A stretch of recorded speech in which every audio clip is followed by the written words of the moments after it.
ये तो कुछ भी नहीं जो गर्मी पड़ रही। आज 45 डिग्री था तकरीबन, तो लोगों की चीखें निकल गई, गर्मी गर्मी गर्मी। अगर लाइट ना आए तो इंसान का जीना मुश्किल हो जाए, अगर कूलर ना चले तो रात को नींद ना आए, अगर कमरों में एसियां ना हो तो अब तो पैदाशुदा बच्चों को नींद नहीं आ रही है बगैर ऐसी कि डॉक्टर आपको मशवरा दे रहे हैं अगर अपने बच्चों को सेहतमंद हेल्थी रखना, अपने बच्चे को बीमारी से बचाना तो आपको एसी लगाना पड़ेगा ठंड का, आपको अपने कमरे को ठंडा रखना पड़ेगा तो आपका बच्चा सेहतमंद है। अल्लाह अकबर कबीरा। यानी 45 डिग्री अगर गर्मी हो जाए, टेम्परेचर पहुंच जाए तो इंसान का जीना मुश्किल हो जाए। इंसान दोपहर में सफर नहीं कर सकता, काम नहीं कर सकता, अल्लाह अकबर कबीरा, बाहर को नहीं निकल सकता, गर्मी गर्मी गर्मी गर्मी। मगर जहन्नम इतनी सख्त, इतनी शिद्दत की गर्मी, जहन्नम की आग काली है। दुनिया की आग सुर्ख होती है मगर जहन्नम की आग काली है। लिखा है किताबों में अगर सुई के नाक के 70 हिस्से कर लिए जाए और उसमें से एक हिस्से के बराबर दुनिया में जहन्नम का मुंह खोल दिया जाए तो दुनिया में कोई भी हरी शय नहीं रहेगी, ग्रीन कोई चीज नहीं रहेगी, सब जलकर राख हो जाएगी। अल्लाह अकबर कबीरा। यानी जहन्नम इतनी खतरनाक जगह जिसके बारे में रब ने इरशाद फरमाया, अल्लाह अल्लाह रब इरशाद फरमाता है, रब ने इरशाद फरमाया जहन्नम के बारे में बहुत सख्त वईदात हैं। जहन्नम जहन्नम। आज की डेट में लोग कहते हैं जो होगा देखा जाएगा, जो होगा देखा जाएगा, जो होगा देखा जाएगा। दुनिया है, खाओ पियो मौज लो, मस्ती करो, सुरूर में रहो। दुनिया वाले कहते हैं दुनिया है, इसका लुत्फ उठाइए, इसकी लज्जतें लीजिए, इससे मजा लीजिए। मगर अल्लाह अकबर कबीरा, ये दुनिया लज्जतें हासिल करने के लिए नहीं, मजे लेने के लिए नहीं। इसलिए कि इस दुनिया में कितने दिन रहना है, 40 साल, 50 साल, 60 साल, 70 साल।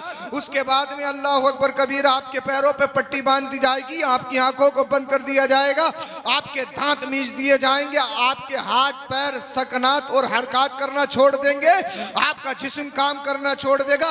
उसके बाद में आपको कब्र में जाना है, कब्र के बाद हश्र में जाना है। और हश्र जानते हो कैसा दिन है? हश्र का दिन ऐसा दिन है कि सूरज सबा नेज़े पर होगा, सभी ताबे की होगी। अल्लाह अल्लाह। अब मुझे बताओ ये कितनी दूरी पर है सूरज? अगर 45 या 50 डिग्री हो जाए तो इंसान का जीना दो भर, इंसान का जीना मुश्किल हो जाए। उसी जहन्नम के बारे में मेरा रब इरशाद फरमा रहा है, ए ईमान वालो, जहन्नम की आग से बचाओ खुद को। कैसे बचाना है? अगर जहन्नम से महफूज रखना है तो फिर नमाज़े पंजगाना पढ़ो। बोल दो। अच्छा, मिजाज के खिलाफ हो रही क्या बात है? हंसाऊं क्या तुम्हें? लतीफे सुना के बताओ। इधर आ जाऊं, लतीफे सुनाऊं, बताओ ना। फिर जलसे का मकसद नहीं होगा पूरा है भाई। लतीफा अगर मैं सुनाने लगूं तो जलसे का मकसद पूरा होगा? जलसा इसलिए रखा जाता है ताकि दीन सीखा और सिखाया जाए। जहन्नम से बचना है। ए रब कैसे बचना है? नमाज पढ़ो। नमाज जहन्नम की आग से बचाएगी। बोल दो। नमाज जहन्नम की आग से बचाएगी। रब ने इरशाद फरमाया जहन्नम की आग से बचाओ। दिन में 100 मरतबा बोलता है, 99 मरतबा झूठ बोलता है, 1 मरतबा वो भी धोखे से सच बोल देता है सच्चा पक्का मुसलमान, इसमें कोई कमी नहीं है, हूँ सच्चा पक्का। अगर कुर्बानी का जानवर 15 का लाया तो डायरेक्ट उसमें भी 18 या 20 का बता देता है पक्का मुसलमान। और झूठ यहां भी नहीं छोड़ा है, कुर्बानी में भी आदत पड़ गई। हालांकि किताबों में लिखा है झूठ गुनाहों की जड़ है। जब इंसान झूठ बोलता है तो फिर गुनाह पे गुनाह करता है। इसलिए अगर अपनी ज़बान को गुनाहों से महफूज करना चाहते हो तो झूठ से बच जाओ। अगर तुम झूठ से बच गए तो समझ लो गुनाहों से बच गए। बोलो जरा सुभान अल्लाह। जहन्नम की आग से बचाना है अपने आप को, अपने जिस्म को। वो जहन्नम की आग जिस जहन्नम में उसका ईंधन लकड़ी नहीं, उसका ईंधन ये दुनियावी ईंधन नहीं, पत्थर ईंधन होगा, पत्थर। और इंसानों को डाला जाएगा जहन्नम की आग में। किताबों में लिखा है छोटे छोटे बच्चे, कुरान ने फरमाया या अय्युहल्लज़ीना आमनू क़ू अनफुसकुम व अहलिकुम नारा वक़ूदुहन नासु वल हिजारा, जिसका ईंधन पत्थर और इंसान है। इंसान हजरत मालिक बिन दिनार अल्लाह के वली हैं, इन्होंने एक मिट्टी का पुतला बनाया। अल्लाह अकबर। इनका हजरत मालिक बिन दिनार का किसी बस्ती से गुजर हुआ तो एक बच्चे को इन्होंने देखा, उस बच्चे के हाथ में मिट्टी का पुतला है। अब वो बच्चा मिट्टी के पुतले को देखकर कभी तो रो रहा है और कभी मुस्कुरा रहा है। हजरत मालिक बिन दिनार उसके करीब गए, सलाम किया, अस्सलामु अलैका या अय्युहत तिफ़्ल, वालेकुम अस्सलाम या मालिक बिन दिनार, आप पर भी सलामती हो मालिक बिन दिनार। हजरत मालिक बिन दिनार बोले, उनका मज़ार शरीफ तकरीबन केरला में है, बोले ए बच्चे मैं तुझे नहीं जानता हूं, इन गलियों से मेरा ज्यादा गुजर भी नहीं होता है, तू मुझे कैसे जानता। कहा मालिक बिन दिनार सुनो, जो अल्लाह को पहचान लेता है वो कायनात को पहचान लेता है। हजरत मालिक बिन दिनार कहने लगे मेरे जहन में क्वेश्चन है, अगर इजाजत हो तो पूछूं। बच्चा कहने लगा मोहतरम किबला पूछ, ये क्या सवाल है। हजरत मालिक बिन दिनार फरमाने लगे तेरे हाथ में एक मिट्टी का पुतला, कभी तू देखकर रोता है और कभी मुस्कुराता, समझ नहीं आ रही ये बात है क्या, या तो रो ले या फिर मुस्कुरा ले। अल्लाह, रोता क्यों है। वो बच्चा कहने लगा हुजूर हजरत मालिक बिन दिनार मेरी बात सुनिए, इस मिट्टी के पुतले को देखकर रोता इसलिए हूं और मुस्कुराता इसलिए हूं, जब मैं इस मिट्टी के पुतले को देखता हूं तो मैं अल्लाह की बारगाह में दुआ करता हूं और गौर करता हूं, ए अल्लाह तूने मुझे मिट्टी से पैदा किया है और मैं दुनिया में आ गया, अगर दुनिया में आने के बाद अच्छे काम करूंगा, नमाज पढ़ूंगा, रोजा रखूंगा, हज करूंगा, तेरे इरशादात फरमुदात पर अमल करूंगा, शरीयत को फॉलो करूंगा, ए अल्लाह तो मुझे जन्नत अता करेगा। बोल दो जरा सुभान अल्लाह। मेरे जहन में जैसे ही जन्नत का तसव्वुर आता है मैं मुस्कुरा जाता हूं, इसलिए कि जन्नत ऐसा प्लेस है, जन्नत ऐसी जगह है जहां सुकून ही सुकून। जन्नत में कोई गम नहीं, बुढ़ापा नहीं, बीमारी नहीं, कमजोरी नहीं, एकदम हेल्थी तंदुरुस्त, न बुढ़ापा है, न सफेदी है, न कमजोरी है, न बीमारी है, न शुगर, न कैंसर, न बीपी का सिस्टम, वहां तो एकदम बेहतरीन। इसलिए कि सड़ा हुआ या बीमार या कमजोर जन्नत में जाएगा ही नहीं। जन्नत में बेहतरीन चाहिए, साफ सुथरा चाहिए। कैसा साफ सुथरा, ईमान में साफ सुथरा, तभी तो साफ सुथरा शहद मिलेगा, तभी तो साफ सुथरा दूध मिलेगा, तभी तो साफ सुथरे फल मिलेंगे। यहाँ पर अनार लेकर आओ, उसको छीलो तो छीलने के बाद देखना पड़ता है कौन सा सड़ा हुआ है, कौन सा गला हुआ है, कौन सा खाने का है, कौन सा नहीं खाने का। जन्नत में ये सिस्टम नहीं। जन्नत में अनार होगा, अनार के दानों में वो जन्नती अनार है, कोई सड़े हुए का तो मतलब ही नहीं, इसलिए कि सड़ा हुआ तो जन्नत में जाएगा ही नहीं। बोल दो जरा सुभान अल्लाह। आज के इस दौर में आप दूध लो तो दूध आपको प्योर मिलना बहुत मुश्किल है। प्योर दूध मार्केट में मिलना बहुत मुश्किल, खालिस दूध हाथ नहीं आता। आज के दौर में लोग पाउडर का दूध बनाते हैं। रसगुल्ला लो तो पाउडर का, चाहे काला ले लो या सफेद, कोई और मिठाई ले लो तो पाउडर, बने बनाए रेडीमेड, कम कीमत में हर वक्त अवेलेबल है। मगर जन्नत ऐसी जगह, दूध मिलेगा तो एकदम प्योर, शहद मिलेगा तो एकदम प्योर खालिस, इसलिए कि जन्नत में तो मिलावट का नामो निशान नहीं। ए मालिक बिन दिनार जैसे ही पुतले को देखता हूं मेरे जहन में एकदम पैराडाइज, जन्नत का ख्याल आता है, जन्नत के ख्याल से मुस्कुराने लगता हूं। ठीक है, ये बात क्लियर हो गई, जन्नत के ख्याल से, जन्नत के तसव्वुर से मुस्कुराते हो। मगर ये तो बताओ ए मेरे बेटे, जैसे ही इस पुतले को देखते हो तुम्हारी आंखों में आंसू भी आ जाते हैं, आंखों से अश्क भी जारी होते हैं, तो रोने क्या क्या रीजन है, रोते क्यों हो।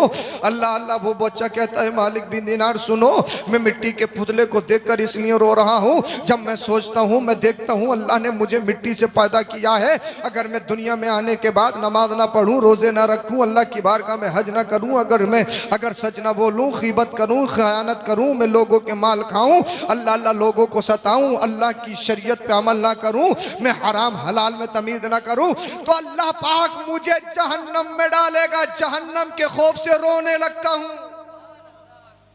अल्लाह अकबर कबीरा। हजरत मालिक बिन दिनार कहने लगे अभी तो तुम बालिग भी नहीं हुए, अभी तो तुम्हारी एज कम है, मगर जहन्नम से इतना डर, जहन्नम का इतना खौफ। अरे हमारे दौर के बूढ़े लोग, हमारे दौर के नौजवान लोग कह देते हैं अरे जो होगा देखा जाएगा, जो होगा देखा जाएगा। और हालत ये, अगर रात के अंधेरे में निकल जाए गली से और चूहा निकल जाए तो पता लगा बेहोश होने को फिरे। कहे जो होगा देखा जाएगा, कब्र में जो होगा देखा जाएगा, हश्र में जो होगा देखा जाए। और रात में अगर कहीं घास पे निकल जाए और चूहा निकल जाए इसके पैरों में से भागता भागता, घर वालों से कहोगा सांप ने काट लिया, पता नहीं कौन सा कीड़ा था, काम खत्म है, जल्दी से अब इंजेक्शन लगवाओ, जल्दी से दवाई पिलवाओ, मीठी लग रही है। एक चूहे ने इंसान की हालत को पतला कर दिया। इतना ताकतवर है इंसान, इतना मजबूत है इंसान। जो होगा देखा जाएगा, जो होगा देखा जाएगा। रब ने कुरान में फरमाया इन्ना शजरत ज़क़ूम तामुल असीम, पूरा बयान किया है कि जहन्नम क्या है। पीप जानते हो, मवाद जिसे बोलते हैं, वो जहन्नमियों का खाना होगा। पीप, जख्म जो होता है, जख्म अगर कोई फोड़ा हो, उस फोड़े में जो पीप भरी हुई होती है, मवाद भरा होता है, वो जहन्नमियों का खाना होगा। मेरी बात हो मुझे वापस कर दो, ये कुरान की बात है, अल्लाह का फरमान है। अल्लाह अपनी पनाह में रखे उस जहन्नम से। खतरनाक जगह है जिसके बारे में आला हजरत ने कलाम लिखा, मौत के बारे में, राह पुरखार है क्या होना है, पांव अफकार है क्या होना है, लोगों से छुप के किए जिसके गुनाह वो खबरदार है क्या होना है। कल दीदार का दिन है और यहां आंख बेकार है क्या होना है, क्या होना है, क्या होना है, क्या होना है। लेकिन आला हजरत ने मक्ते में लिखा, रजा हंसते उठो कुढ़ते क्यों हो। रजा फख्र कर रहे हैं, बोले जरा सुभान अल्लाह। रजा हंसते उठो कुढ़ते क्यों हो, जब वो गफ्फार है तो क्या होना है। बेशक चमक तुझसे पाते हैं सब पाने वाले, मेरा दिल भी चमका दे चमकाने वाले। या रसूल अल्लाह गुनाहगार है, सियाकार है, खताकार है। या रसूल अल्लाह मालूम है हमारे अमाल ऐसे नहीं, इसलिए कि हमारे पास ना नमाज है, ना रोजा है, ना हज है, ना ज़कात है। हमारे पास या रसूल अल्लाह ऐसा कोई अमल नहीं कि जन्नत में जाए, इसलिए कि हम कुर्बानी करते हैं तो कुर्बानी में रियाकारी है। अगर हम तेरी रजा के लिए जानवर में ज़िबा कर रहे हैं तो उसमें दिखावा है, शोहरत तलवी है, कितना गोश्त निकलेगा, पाए मुझे लेके जाने हैं, फुला चीज मुझे लेके जानी है, मुझे ये करना है, मुझे ये पकवाना है। इसलिए कि हम कुर्बानी का गोश्त मुहर्रम तक चला लेते हैं। इसलिए कि मैंने खुद देखा है, जब मैं बरेली शरीफ में पढ़ता था पता लगा मुहर्रम के खिचड़े में कुर्बानी का गोश्त मटन अभी तक आ रहा है। एक एक हफ्ता नहीं, 15-15 दिन, एक एक महीना हमने लोगों को अपने फ्रिजों में गोश्त को रखे हुए देखा है। अल्लाह अकबर कबीरा। इसलिए कि शोहरत, खाना पीना ये हमारे दरमियान आ गया है, मगर अल्लाह अल्लाह, इसलिए कि हमारे पास कोई अमल ऐसा नहीं, हमारे पास कोई काम ऐसा नहीं जन्नत में जाए। या रसूल अल्लाह, अगर हमारा भरोसा है तो मदीने वाले मुस्तफा से इश्क है। बेशक बेशक बेशक। आमिना के लाल का प्यार है, मुस्तफा का करम होगा, हम गरीबों का बेड़ा पार होगा। बेशक बेशक। इसलिए कि आला हजरत ने लिखा, करीम अपने करम का सदका लई में बेकदर को ना शर्मा, तू और रजा से हिसाब लेना, रजा भी कोई हिसाब में है।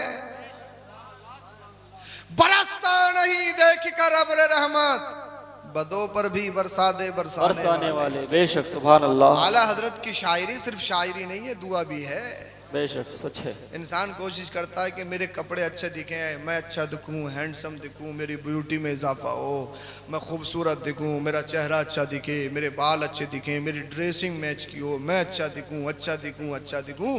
और पता लगा दिल है अंदर से बिल्कुल काला, तवे से भी ज्यादा।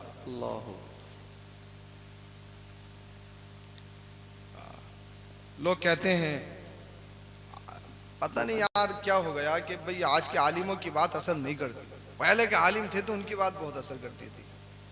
कहते हैं या नहीं कहते हैं लोग? अच्छा, ज्यादा समझ में आ रही है, बिल्कुल नहीं आ रही? आ रही है तो बोलो जरा सुभान अल्लाह। सुभान अल्लाह सुभान अल्लाह। मुस्कुराते रहा करो, मुस्कुराने से बहुत सारी बीमारियां दूर होती हैं। खिलखिला के मत हंसा करो, खिलखिला के हंसने से दिल मुर्दा हो जाता है, तो खिलखिला के हंसने से बचना चाहिए, मगर मुस्कुराते रहना चाहिए। जो मुस्कुराते हैं अल्लाह पाक उनको बहुत सारी बीमारियों से महफूज रखता है। ये नहीं कि किसी को अच्छा खाता पीता देख लो तो बिल्कुल अंदर ही अंदर कुड़ना है, माथे में सलवटें डालनी, खा कैसा रहा यार। लीलन अगर कोई पहन ले कलफ लगा कपड़ा, रोटियां ज्यादा लग रही हैं लल्ला, रोटियां ज्यादा लग रही हैं लल्ला। कुछ लोग ये समझते हैं कि अच्छा खाना पीना सिर्फ हमारी किस्मत में है, इसके अलावा किसी को मिले नहीं। अबे अल्लाह दे तो मैं और क्या आप क्या पूरी दुनिया नहीं रोक सकती, इसलिए कि वह यर्ज़ुक़ु मन यशाउ बिग़ैरि हिसाब, मेरा रब देता है तो बेहिसाब देता है, और अगर लेने पे आ जाए तो बादशाह को एक पल में फकीर बना देता है, हाथ में कटोरा दे देता है। बेशक बेशक, इसलिए कि देने वाला भी रब है, लेने वाला भी रब है। अल्लाह की नेमतों पर शुक्र अदा करो, लेकिन तकब्बुर नहीं होना चाहिए। तकब्बुर बहुत खतरनाक चीज है।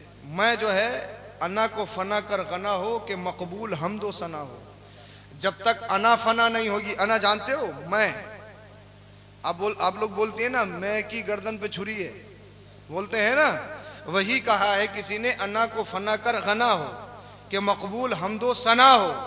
जब तक अना फना नहीं होगी, जब तक तकब्बुर का खात्मा नहीं होगा, जब तक ओवर एटीट्यूड का बिल्कुल एंड नहीं होगा, कोई इबादत अल्लाह की बारगाह में कबूल नहीं हो सकती।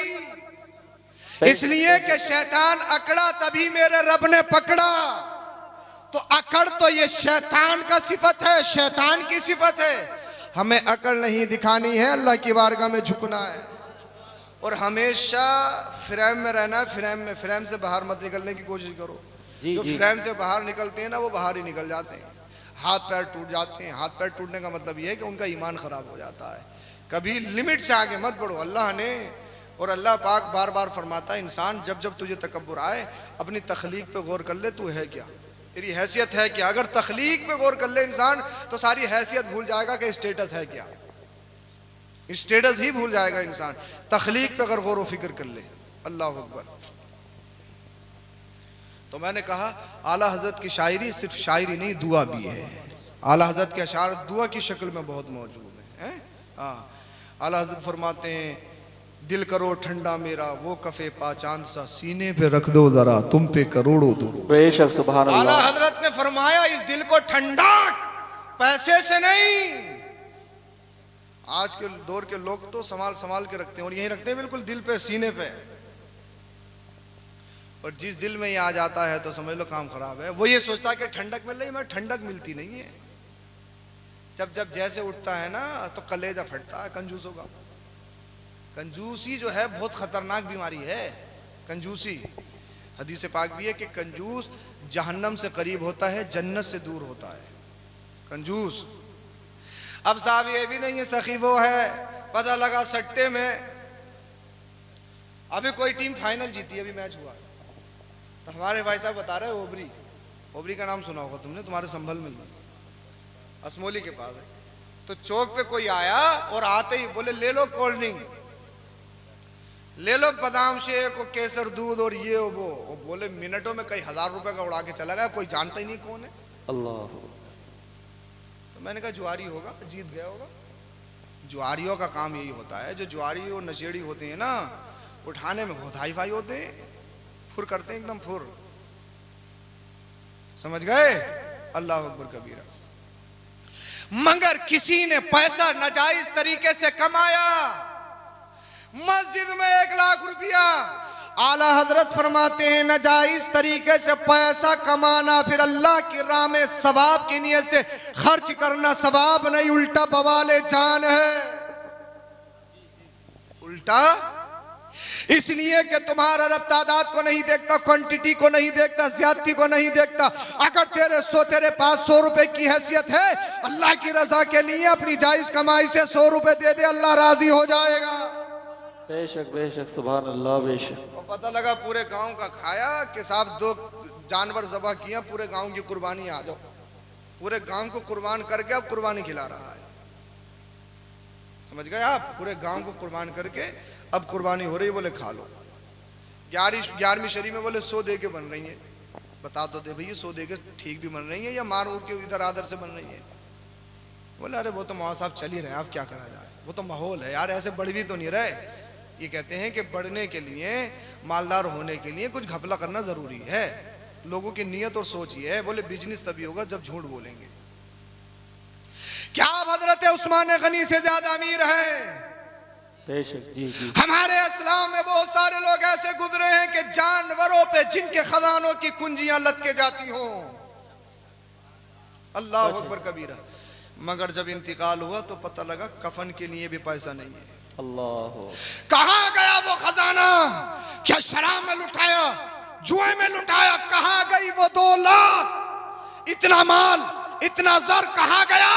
तो किताबों में लिखा है, अल्लाह वालों ने, हमारे बुजुर्गों ने कमा के भी दिखाया है और राह खुदा में उठा के भी दिखाया है और पैगाम दिया है जैसे अल्लाह की बारगाह से आए थे वैसे ही इस दुनिया से जा रहे हैं। ना साथ लेके कुछ आए थे, ना साथ लेके कुछ जा रहे हैं।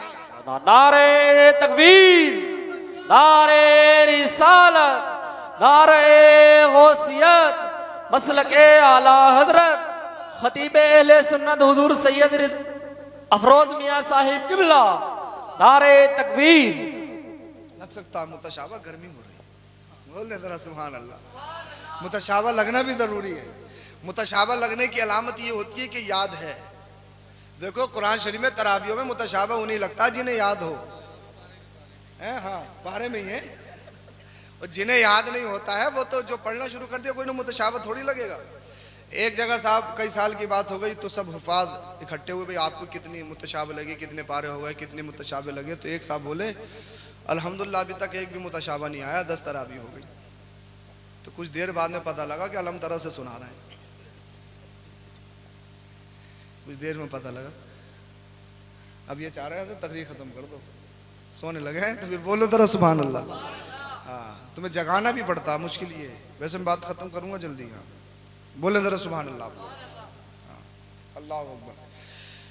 इसीलिए मेरे रब ने इरशाद फरमाया, बचाओ जहन्नम की आग से अपने आप को और अपनी औलाद को। हदीस में लिखा कि मुफस्सिरीन इज़ाम ने लिखा है, अल्लाह के रसूल के बारगाह में अर्ज़ की, या रसूल अल्लाह सल्लल्लाहु अलैहि वसल्लम, ये तो समझ में आ रही है कि इंसान अपने आप को जहन्नम की आग से बचाए, अपनी औलाद को कैसे बचाए? औलाद को बचाने का क्या मतलब है? तो मेरे नबी ने इरशाद फरमाया, बाप पर 3 फर्ज हैं। बोल दो। पहला फर्ज यह है कि जब बच्चा पैदा हो तो इस्लामिक नाम रखा जाए। क्या नाम रखा जाए? और दूसरा फर्ज यह है जब बच्चा बड़ा हो जाए, जब बच्चा बालिग हो जाए तो उसका निकाह कर दिया जाए।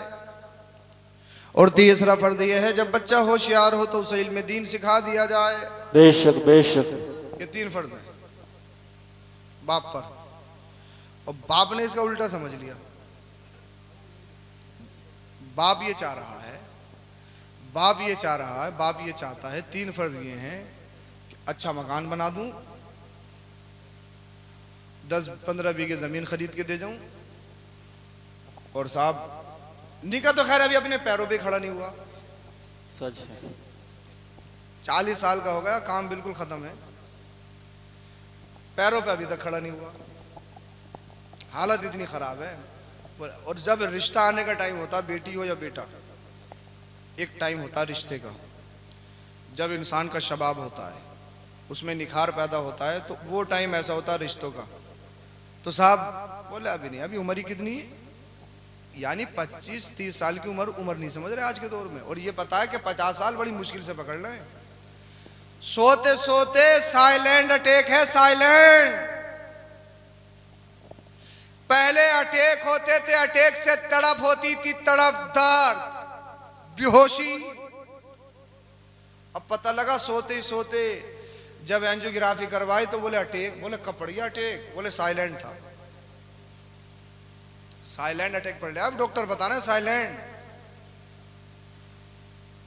न जाने कौन कौन से पैदाइशी बच्चों को कैंसर, आज ही बच्चा पैदा हुआ और उसे कैंसर, एक महीने के बच्चों को शुगर।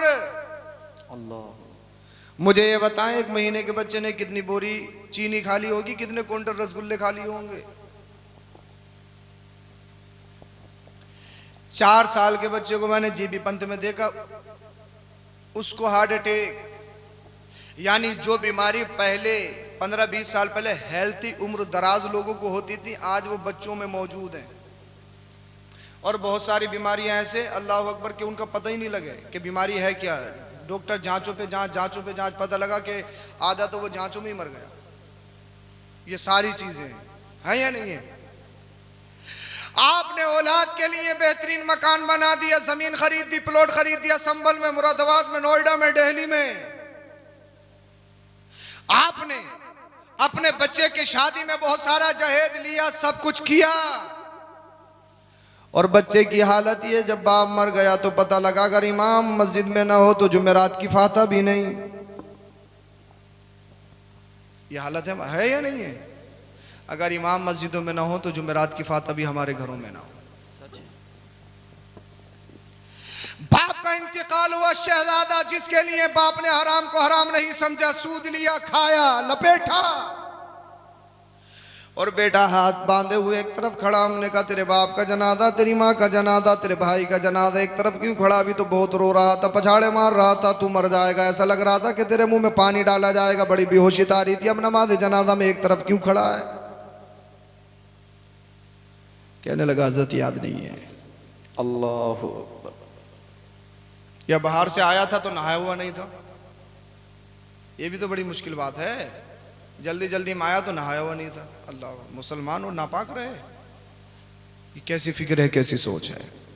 बाप का जनाजा पड़ा हो, माँ का जनाजा पड़ा हो, जिस बाप ने 1 करोड़ की प्रॉपर्टी छोड़ी,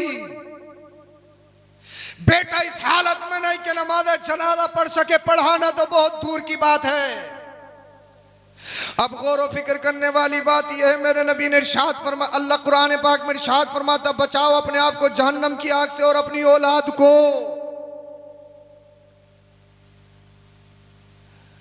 बेटे ने वीडियोग्राफी तो सीखी है, बेटे ने डांस तो सीखा है, बेटे ने कड़े पहनना तो सीखे है, बेटे ने खान छिदवाना तो सीखे, बेटे ने आईपीएल में, ड्रीम 11 में जुआ लगाना तो सीखा, उस बेटे ने लूडो पर जुआ खेलना तो सीखा। पहले जुआ खेलने के लिए लोग कोने पकड़ते थे, कब्रिस्तान में जाते थे, नहर पे जाते थे, झाड़ियां देखते थे। अब नहीं, अब तो मोबाइल है हर घर में, हर बिस्तर पे लेटे लेटे। क्रिकेट आईपीएल तमाम हुआ, क्रिकेटर जीते, जो टीम भी जीती, बेंगलोर में पता लगा भगदड़ मची, कई मर गए, तकरीबन 11 लोग। जश्न मनाते मनाते, खुशी मनाते मनाते, क्रिकेटर जीते, वो दूसरे देशों में जा रहे हैं छुट्टी मनाने, एंजॉय करने, और इंडिया के नौजवान जो कमाया वो जुए में हार के अब जा रहे हैं काम करने हैं। अल्लाह अकबर कबीर। यानी हर एक के जहन में यही भूत, यही सवाल, करोड़पति, पैसा पैसा पैसा। मगर मेरे नबी ने इरशाद फरमाया, औलाद के लिए सबसे बेहतर तोहफा गिफ्ट ये है, न जमीन सबसे बेहतर तोहफा इसलिए कि अगर तुमने 100 बीघा जमीन भी अपने बच्चे को खरीद के दे दी, तुम्हारा बच्चा लायक नहीं बल्कि नालायक निकल गया, शराबी हो गया, जुआरी हो गया। अगर तुम्हारा बच्चा इधर आधर चला गया तो 100 बीघे की हैसियत नहीं। हमने लोगों को हजारों हजार बीघे जमीन बेचता हुआ देखा, शराब पीते हुए देखा, हमने जुए में हारते हुए देखा है। अगर तुमने अपने बच्चे के लिए बेहतरीन इमारत बनाई, मैं ये नहीं कह रहा हूँ बेहतरीन इमारत मत बनाओ, ये मैं नहीं कह रहा हूं कि टाइल्स मत लगाओ, पत्थर मत लगाओ, मैं तो दुआ करूंगा कि इटालियन पत्थर लगाओ, मैं तो दुआ करूंगा कि दूसरे देशों से पत्थर मंगाओ, अपने घरों में लगाओ। अल्लाह करे तो अल्लाह तुम्हें खूब नवाजे, अल्लाह तुम्हारे घर में दायमी खुशियां नसीब फरमाए, अल्लाह पाक तुम्हें खूब अमीर और मालदार बनाए। मगर ये तमाम काम करने से पहले ये जरूर देख लो कि बच्चा लायक है या नहीं। जी जी, मर गए, हिसाब देना पड़ेगा। कब्र में चला गया, गरीबों का कितना खाया है, कितना सपेटा है, कितना लपेटा है, झूठ बोला, झूठ बोल के कमाया, कमीशन खाई, दलाली खाई, गरीबों का मारा, यतीमों का मारा, हिसाब दे रहा है, और पता लगा दुनिया पे बच्चा उस पैसे से जुआ खेल रहा है। अल्लाहु अकबर। इसीलिए मेरे नबी ने इरशाद फरमाया, सबसे बेहतर जो तोहफा है वो दौलत नहीं, माल नहीं, जर नहीं, वो सबसे बेहतर तोहफा आपकी इमारत नहीं, प्रॉपर्टी नहीं, सबसे बेहतर तोहफा एयर कंडीशन गाड़ी नहीं। मेरे आका ने इरशाद फरमाया, अगर अपनी औलाद को सबसे बेहतर तोहफा देना चाहते हो तो औलाद की अच्छी तरबियत कर दो, वो सबसे बेहतर तोहफा है। बेशक बेशक, सच है, बिल्कुल बेशक। औलाद को सच्चा पक्का मुसलमान बना दो। और इंसान सुभान बना अल्लाह, दो, सुभान यही सबसे बेहतर तोहफा है। बहुत अच्छा पैगाम हजरत, बहुत नमाज अच्छा। जनाजा हो रही है और औलाद एक तरफ खड़ी है। मुझे ये बताइए, जो औलाद कब्रिस्तान में दो लफ्ज दुआ के न कर सके, वो किस काम की है? अल्लाह अकबर, अल्लाह। बताएं आप। 3 फर्ज हैं बाप पर, अगर 3 में कोताही हुई तो काम खराब है, समझ रहे हैं? और पूरी दुनिया तुम्हें मिटाने के कागार पे है, खत्म करना चाहते हैं, तुम्हारे वजूद को मिटाना चाहते हैं अभी। और हिंदुस्तान का जो माहौल है ना, वो इतना खराब हो चुका है बेहिसाब। सोशल मीडिया ने तो एक बवाल मचा रखा है। जैसे कुर्बानी के दिन आते हैं तो साहब कोई मशवरा देता है साहब कि उसका प्लास्टिक का जानवर बना लो, रबर का जानवर बना लो, उसे ज़िबा कर दो। कोई कहता है साहब कि मिट्टी का जानवर बना के उसे ज़िबा कर दो। तो पहली चीज़ तो उनसे ये कहो, आप लोग उन लोगों को कंडम करते हैं हम, तुम होते कौन हो हमारे दीन में इंटरफेयर करने वाले? जी, हम तुमसे मशवरा ले रहे हैं, जो मशवरा दे रहे हो। अरे हमें दीन सिखाने के लिए, हमें मशवरा देने के लिए, हमारा इस्लाम पढ़ाने के लिए हमारे आलिम मौजूद हैं, हमारे मुफ्ती मौजूद हैं। बेशक हक है, बिल्कुल। अरे हैं या नहीं है? ये बकरा ईद के मौके पर ही जीव हत्या, जीव हत्या, जीव हत्या, बकरे की जीव हत्या, फुला की जीव हत्या, फुला की जीव हत्या। और गूगल के मुताबिक अभी सर्च करके देख लेना आप लोग, 2021 तक का डेटा ये है कि 77% लोग हिंदुस्तान में गोश्तखोर हैं। कितने? 77% लोग गोश्तखोर हैं हिंदुस्तान में। सब्जी खोर नहीं, गोश्तखोर। चाहे वो गोश्त, चाहे वो मुर्ग का हो, चाहे बड़े का हो, चाहे किसी भी चीज का हो, तकरीबन 77% लोग गोश्त खाते हैं आपके इंडिया में। बंगाल में 99.3% लोग गोश्त खाते हैं। केरल में 99.1% लोग गोश्त खाते हैं। तमिलनाडु में तकरीबन 98% लोग गोश्त खाते हैं। और आप जिस सूबे में हो, जिसको उत्तर प्रदेश यूपी कहा जाता है, जो बड़ा सेफ और महफूज उत्तर प्रदेश आज के दौर में कुछ लोग कहते हैं, और आपके सूबे से बिल्कुल मिला हुआ दिल्ली और यूपी में तकरीबन 60 या 65% लोग गोश्त खाते हैं। क्या हिंदुस्तान में 77% मुसलमान हैं? क्या यूपी में 60-65% मुसलमान हैं? ये कुर्बानी के मौके पर ही क्यों? और इसी इंडिया से न जाने कितने देशों में गोश्त भेजा जाता है, इरसाल किया जाता है। फैक्ट्री चल रही है, बहुत सारे मुल्कों में गोश्त यहीं से जाता है। एक हमारे मुल्क की बड़ी आमदनी का हिस्सा गोश्त की फैक्ट्री है। मगर कुछ लोग बवाल मचाते हैं, उनका मंशा बवाल मचाना है, हिंदुस्तान की आबो हवा को खराब करना है, वो हिंदुस्तान की फिजा को बर्बाद करना चाहते हैं। इसलिए आप दीन सीखो, तालीम हासिल करो, पढ़ो लिखो, अपनी औलाद को पढ़ाओ, इसलिए कि तुम्हारी तो कट गई। ये जो तुम्हारी जनरेशन है छोटी छोटी आलो औलाद, अगर इनके हाथों में कलम नहीं आया तो इनके हाथ पैरों में जंजीरें डाल दी जाएंगी। इसलिए कि ताकत कलम की होती है, तो सबसे पहले अपने बच्चों को पढ़ाओ लिखाओ। जी जी बेशक। और उसके साथ साथ उन्हें दीन जरूर सिखाओ, ताकि पढ़ लिख के तुम्हारा बच्चा दलाल ना बने, बल्कि अल्लाह के रसूल का सच्चा पक्का आशिक बनता हुआ नजर आए। और सच्चा पक्का मुसलमान जब होगा, ना दलाल होगा, ना कमीशन खाएगा, ना रिश्वत लेगा। इसलिए हमारे इस्लाम में, मजहब में फैसला मुंह देख के नहीं किया जाता है, फैसला इंसाफ की बुनियाद पर किया जाता है, अदल की बुनियाद पर किया जाता है। बेशक, सुभान अल्लाह, बेशक, बहुत अच्छा पैगाम। सच्चा पक्का मुसलमान होना जरूरी है, अपने बच्चों को पढ़ाई लिखाना जरूरी है, वरना हालात बहुत ख़राब हैं। मदारिस पे हमला, मसाजिद पे हमला, औकाफ पे हमला, बस बयान से बाहर है। और जितनी भी सेकुलर पार्टियां हैं, वो सब वोटों का मजा चाहिए उन्हें, और कुछ नहीं है। आपका वजूद ख़त्म हो रहा है, आपकी हैसियत ख़त्म हो रही है। आप अपनी हैसियत कैसे बना सकते हैं? अपनी हैसियत अपने बच्चों को पढ़ा लिखा के बना सकते हैं। तो अपने बच्चों को पढ़ाइए, लिखाइए, अपने अंदर इनकलाब पैदा करिए और सच्चे पक्के मुसलमान बन जाएं। मुसलमान सिर्फ, मैंने तकरीर ख़त्म कर ली है, निचोड़ बता रहा हूँ, मुसलमान सिर्फ गोश्त खाने का नाम नहीं है। खाने की बात आ जाए तो नतीजे का छोड़ेंगे ना मैयत का छोड़ेंगे। कब्रिस्तान जाएंगे, साहब दुनिया में कुछ नहीं है, दुनिया में कुछ नहीं है, दुनिया में कुछ नहीं है। अरे रात तो सोए था, बिल्कुल ठीक। आज तो मेरी बात हुई थी दिन में और पता लगा कि इंतकाल हो गया। दुनिया में कुछ नहीं है, दुनिया में कुछ नहीं है, दुनिया में कुछ नहीं है। कब्रिस्तान तक जाते हुए यही कहना है कि दुनिया में कुछ नहीं है, दुनिया में कुछ नहीं है। और जैसे ही दफन कर दिया, ऐलान हो रहा है कि सब लोग खाना खा के जाएं, दुनिया में सब कुछ है। दुनिया में बिरयानी है, दुनिया में कौरमा है, दुनिया में रोटी है, दुनिया में बोटी है। बताइए,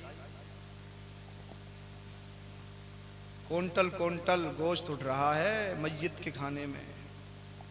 चंदा भी होता है कुछ बस्तियों में, चंदा करके खाना होता है। इधर कुछ लोग होते हैं कफन दफन के लिए, उधर दूसरे लोग चंदा कर रहे हैं। चंदा क्यों कर रहे हैं? बोले खाना होगा। है दुनिया में कुछ नहीं। बात यही है कि दुनिया में कुछ नहीं है, मगर जब तक कब्रिस्तान के अंदर है, जब तक मुर्दे को दफन नहीं किया, जब तक कुछ नहीं है। और ऐसे ही आते ही बिल्कुल भूल गए।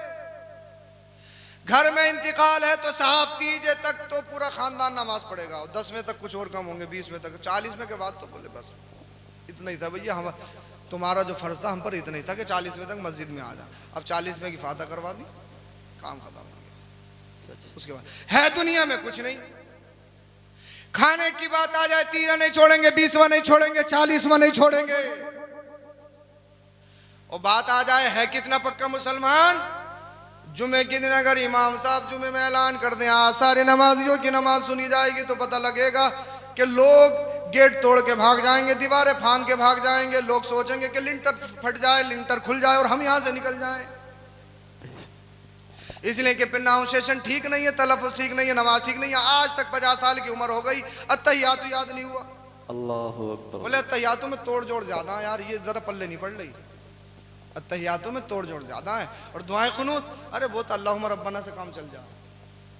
नमाज जनाजा, अरे बोले नमाज जनाजा की भी नियत इमाम साहब बता ही दें। ईद की नियत, पूरी जिंदगी ईद की नमाज हो गई पढ़ते पढ़ते, ईद की नियत याद नहीं हुई मुसलमानों के। हैं पक्के मुसलमान, नमाज जनाजा पढ़ो, बोले इमाम साहब पहले जरा नियत करवा दो। अब यहाँ ये नए मुस्लिम है, आज ही कलमा पढ़ा इन्होंने, जो नियत करवाई जाएगी इन्हें। नमाज जनाजा कितनी पढ़नी, कितनी ईद की नमाजें पढ़नी, हर बार में नियत हो रही है और याद फिर भी नहीं है। बात तो यह है कि याद नहीं है। अरे कम से कम 8 दिन इमाम साहब से लेके जुमे के बाद में कहो इमाम साहब हमें नमाज सिखाओ, हमें नमाज सिखाओ। अगर इमाम साहब सो रहे हैं तो उनसे कहो कि हमें नमाज सिखाओ। मगर तुम्हें इमाम चाहिए सस्ता, तुम्हें इमाम चाहिए धड़ी पे, तुम्हें इमाम चाहिए। ये मत समझ लो, तुम्हें कह रहा हूँ मैं, अपने आप को भी शरीक कर रहा हूँ इसमें, बुरा मत मानियो। आज के दौर में तो तुम्हें कहना भी मुश्किल है। हालात सिर्फ यहाँ पर आप ही लोग नहीं सुन रहे, यहाँ पर कैमरे लगे हुए हैं, मेरी बात को बहुत दूर तक पहुंचाया जाएगा। इसीलिए मैं आपसे बता रहा हूँ, बार बार कह रहा हूँ। इंसान कह रहा है, हम कह रहे हैं पक्के मुसलमान है, पक्के मुसलमान है, पक्के मुसलमान है। निकाह में आ जाओ, कितना बड़ा मुसलमान है, ये साहब है वो साहब में। और निकाह में अब झटके मार रहे हैं, कलमे में पसीना आ रहा, पसीना। बोले अब जल्दी से पढ़ाओ यार इमाम साहब। हकलापन आ गया जबान पे, हकलापन कलमा नहीं पढ़ा जा रहा है। पक्के मुसलमान है, ये साहब है वो साहब है, जिम भी करते हैं, ये भी करते हैं साहब, ये प्रोटीन ले रहे हैं, ये कर रहे हैं, वो कर रहे हैं, जिस्म तो बना लिया, बॉडी बना लिया। जैसे कलमे का नंबर आया निकाह में, बोले इमाम साहब बेइज्जती बहुत हो रही है, जल्दी जल्दी पढ़ाओ। अब बेइज्जती हो रही है जिस मुसलमान को कलमा याद ना हो। सोचने वाली बात है। मोबाइल वो ऐसे चला ले, पूरे फोन को ऐसे छान के रख दे कि हाँ पढ़ने की भी ज़रूरत कहाँ। अब तो चलाते चलाते इतने परफेक्ट हो गए, आंखें बंद करके चला देंगे हमारे नौजवान भाई मोबाइल, लेकिन कलमा याद नहीं हुआ। अरे याद नहीं हुआ, याद किया नहीं है, बात यह है। हम 60-70 साल के हो गए, ये नहीं कि नमाज याद नहीं हुई, दुआए कुनूत याद नहीं हुआ, ये नहीं कि तहियात याद नहीं हुई। बात यह है कि हमने याद किया नहीं है। इसलिए मैं अपने इमामों से भी कहूंगा कि सबसे पहले कम से कम 1 महीना अपने मुक्तदियों की नमाज सही करवाओ। कैसे सजदा करते हैं, कैसे रुकू करते हैं, कैसे क़ियाम करते हैं, क्या उनका तलफ़ुज़ है, क्या प्रोनाउंसिएशन है, क्या वो तलफ़ुज़ उनका ठीक है या नहीं है, कहीं उनकी लहने जली तो नहीं हो रही है, नमाज ख़राब तो नहीं हो रही है। ये इमाम की भी जिम्मेदारी और तुम्हारी भी जिम्मेदारी है। सस्ते के चक्कर में मत पड़ो, सस्ता मिल जाए, नमाज हो या नहीं, बस उठा बैठे लगवा दे। बोले पीछे वाले तो 6,000 ले रहे थे, तुम्हें 10,000 कैसे दे देंगे? ये बताओ, ये 15 साल मदरसे में पढ़ा है, मुफ्ती बना है, आलिम बना है, तो 6,000 में काम चलेगा? या तो फिर मस्जिद की चोरी करवाओगे। एक सच्ची बात है, ये बता रहा हूं मैं। अरे भाई, आप ये कहते हो कि आपके बच्चे अच्छे स्कूलों में पढ़ें, आपकी तमन्ना ये है कि आप अपने माँ बाप को हज करवाएं, आपकी तमन्ना ये है कि आप घर बनाएं, आपकी तमन्ना ये है कि बेहतरीन शादी करें। एक मौलवी भी तो इंसान ही है, क्या उसके दिल में तमन्ना नहीं होगी कि मेरी शादी हो? क्या उसके दिल में तमन्ना नहीं है कि अच्छी जगह अपने बच्चों को पढ़ाऊं? क्या उसके दिल में तमन्ना नहीं होगी कि अपने माँ बाप को हज करवाऊं? है, वो भी तो इंसान ही है। सोचने वाली बात है। आज अल्लाह अकबर कबीरा, अगर मुदर्रिसीन और इमामों की तनख्वाहें अच्छी कर दी जाएं तो मालदार भी अपने बच्चों को पढ़ाते हुए नजर आएंगे। हर एक चाहता है, अगर चोर भी ये चाहता कि मेरे बच्चे नेक बने, चोर ये नहीं चाहता कि मेरे बच्चे बुरे हो जाएं। हर एक ये चाहता है मेरे बच्चे नेक बने, सब चाहते हैं। मगर बात आ जाती है, बोले यार करेगा क्या? मगर ये मत सोचो, किस्मत में जितना है मिलकर रहेगा। मैंने ये तुमसे जबरदस्ती नहीं लिए। जबरदस्ती लिए? अब सलाम पढ़ने वाली है, जबरदस्ती लिए हो तो बता दो, किसी से मांगे मैंने और फिर क्यों दे दिए तुमने? मेरी किस्मत में थे। किसी में हिम्मत हो तो रोक के दिखा दो जो मेरी किस्मत में। अगर अभी भी किस्मत में हुआ तो अभी भी आ जाएगा। बेशक बेशक। अरे ये नहीं कह रहा हूं कि निकालो, मेरा यकीन है अगर किस्मत में हुआ तो अभी भी आ जाएगा। इसलिए कि तवक्कल अल्लाह, अल्लाह ने जितना किस्मत में लिखा है मिलकर रहेगा। अल्लाह पर भरोसा होना चाहिए। इसलिए कि ये पैसा दिल में बसाने की चीज नहीं है। पैसा जिसके दिल में आता है वो इंसान बर्बाद हो जाता है। पैसा जरूरत है, पैसा होगा तो खाओगे, पैसा होगा तो पियोगे, पैसा होगा तो मकान बनाओगे, पैसा होगा तो मस्जिदें बनाओगे, पैसा होगा तो मदरसे बनाओगे, पैसा होगा तो गरीब बच्चियों की शादी करवाओगे, निकाह करवाओगे, पैसा होगा तो गरीब बच्चियों के या गरीब लोगों का बीमारी में इलाज करवाओगे। तो पैसा जरूरत है, पैसा मेरी जरूरत, पैसा आपकी जरूरत। इसलिए कि पैसा होगा तो गाड़ी में तेल पड़ेगा, और जब गाड़ी में तेल पड़ेगा तभी संभल गाड़ी आएगी। तो पैसा मेरी जरूरत, पैसा आपकी जरूरत, पैसा हर चीज की जरूरत है। मगर सब कुछ पैसा नहीं है कि सुबह हो तो पैसा, शाम हो तो पैसा, दोपहर हो तो पैसा, चाहे कैसा हो, ऐसा हो या वैसा हो, इधर से आ जाए या उधर से आ जाए, हराम हो या हलाल हो, लीगल हो या इलीगल हो, पैसा हो पैसा हो पैसा हो, नाजायज हो या जायज हो, पैसा हो पैसा हो पैसा हो। इसलिए कि जब दिल में पैसा आता है तो इंसान ना नाजायज नहीं देखता, हराम नहीं देखता। इसलिए कि इंसान के दिल में जब पैसा आता है तो वो रिश्वत भी अच्छी लगती है, दलाली भी अच्छी लगती है, कमीशन भी अच्छी लगती है। इसलिए दिल में पैसा नहीं आना चाहिए। इसलिए कि जिसके दिल में पैसा आया है, कोई नमरूद बना है, कोई शद्दाद बना है, जिसके दिल में पैसा और दौलत आई है, कोई फिरौन बना है, कोई वक्त का यजीद बना है। दिल में पैसा नहीं आना चाहिए, दिल में तो मदीने वाले मुस्तफा आना चाहिए, आमिना कलाल आना चाहिए। अगर दिल में दौलत आती है तो यजीद मलऊन बनता है, और दिल में अगर मदीने वाले मुस्तफा आते हैं तो करबला का हुसैन बनता है। सुभान अल्लाह। नारे तकबीर, नारे रिसालत, नारे गौसियत, मसलके आला हजरत खतीब अहले सुन्नत हुजूर सैयद अफरोज मियां साहिब किबला। नारे तकबीर, नारे किसी के लिए नहीं है, ये दिल सिर्फ मदीने वाले मुस्तफा के लिए। बेशक बेशक। ये रहा था, मेरे नबी ने इरशाद फरमाया, इस्लाम और मुसलमान होने के लिए 4 चीजें जरूरी इब्तिदाई दौर में।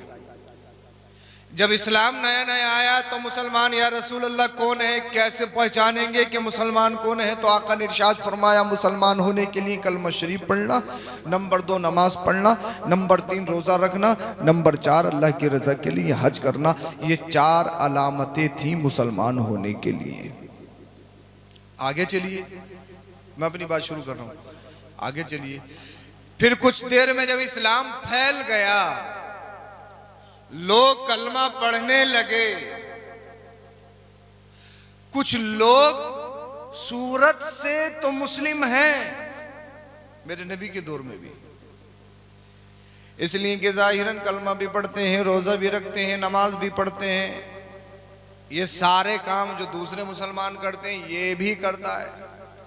अब आका से पूछा गया, या रसूल अल्लाह मल ईमान, ईमान क्या है?